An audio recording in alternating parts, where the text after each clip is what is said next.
Before we can get down to running tests and looking at code, we need to talk about Docker and the buzzword containers. So what is Docker? Docker is designed to build, ship, and run business-critical applications in production at scale. You can build and share containers and automate the development pipeline from a single environment. Each of these containers represents a piece of the app or system. Awesome! Let's talk about how Docker makes all of this work at a higher level though, because it still may not be clear. Containers are the building blocks of the containerization world, and allow you to package only the things you need for your application or service without creating whole operating systems like virtual machines. This means they are faster and more lightweight. Containers also give you control over your environment because you can specify exactly what you want each container to look like by using blueprints called images. Images are the specs or details used to create containers. Just like how images for VMs let you spin up a Windows instance of Vista or XP, or Linux images let you pick between Ubuntu, Debian, or other versions, images for Docker let you specify which services, libraries, or dependencies you need for a container.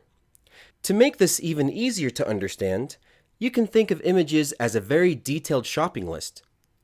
If our app was a peanut butter and jelly sandwich, we would have three main ingredients: peanut butter, jelly, and bread.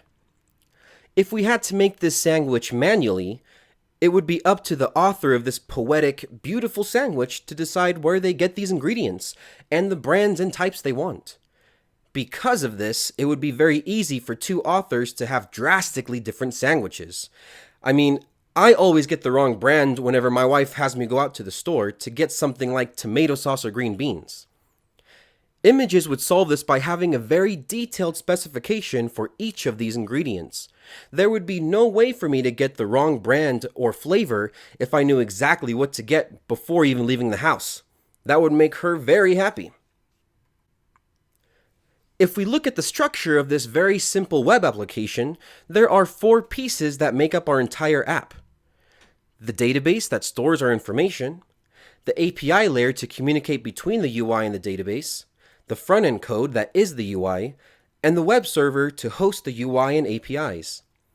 Without containers, organizations would have to manage each piece of these very manually.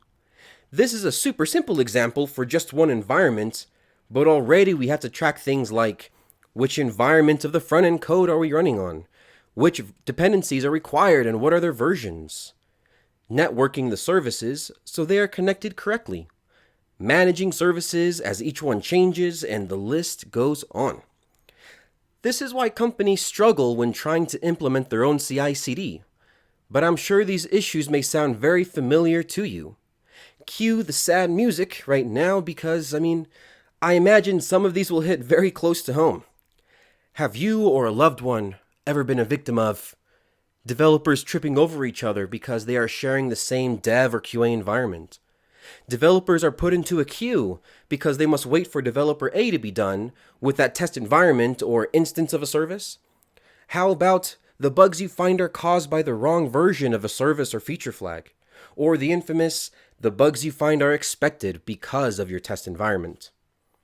And everyone has grown used to these issues, and some are even satisfied if more than 50% of their tests pass.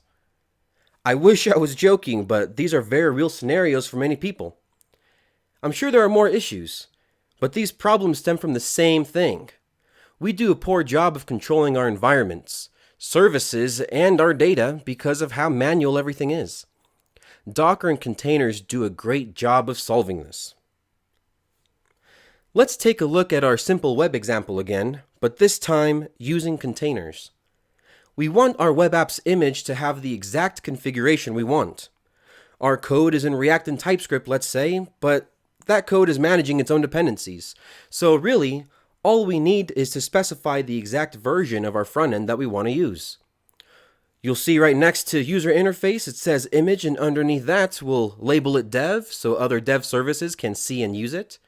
We want the latest version from the dev branch and we'll automatically link it to the web server, so the networking is done for us. We even put our web server into a container so we can spin both up at the same time and have them automatically connected. If we defined each of our services as an image, we could containerize all of them and spin up our entire application with one command and have all of it connected for us automatically. All of this is very cool and sounds great, but how does this apply to running Selenium tests, and why use Docker when some of you already have a Selenium grid set up? For starters, setting up Selenium grid is also a manual and tedious task. You need to download and run the Selenium server, configure your hub and nodes for each machine, and run multiple commands in the command line, and that can be very verbose too.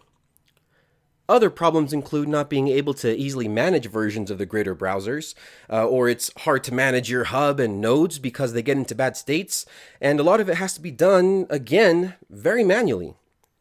In the context of this course, we will be using headless and non-headless Chrome and Firefox images, and a Selenium grid image to spin up as many containers as we need. With a few simple commands, we'll spin up, restart, and tear down an entire grid in seconds.